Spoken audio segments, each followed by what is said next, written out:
আরপিবি শিক্ষা জগতে সকলকে স্বাগত।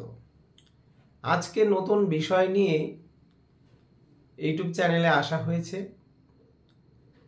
আরএসএস এর প্রার্থনা আজকে দেওয়া হচ্ছে। আশা করি সকল আরএসএস এর বন্ধুদের অনেক উপকারে আসবে।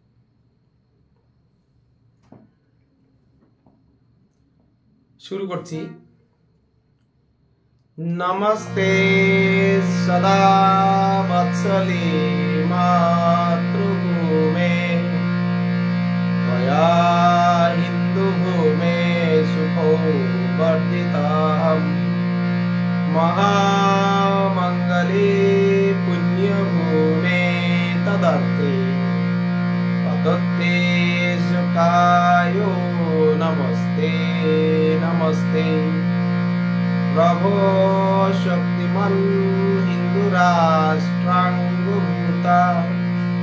इमे सादरं त्वं नमामो वयं तदीयाय कार्याय बद्धाकटीयं शुभामाशिषं देहि तत्पूर्तये अजयाञ्च विश्वस्य देहि शक्तिं सुशीलं जगत्येन नम्रं भवेत् श्रुतं चैव यत्कण्टकाकीर्णमार्गं स्वयं स्वीकृतं न शुभं कारयेत् समुत्कर्षनिःश्रेयसैकमग्रम् परं साधनं नाम वीरव्रतम् तदन्तस्फुरत्तक्षयादेयनिष्ठा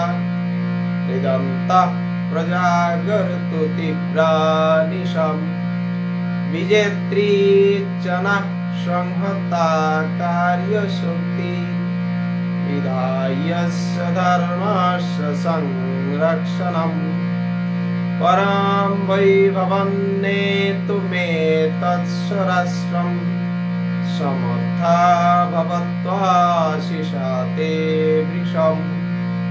भारत माता की जय।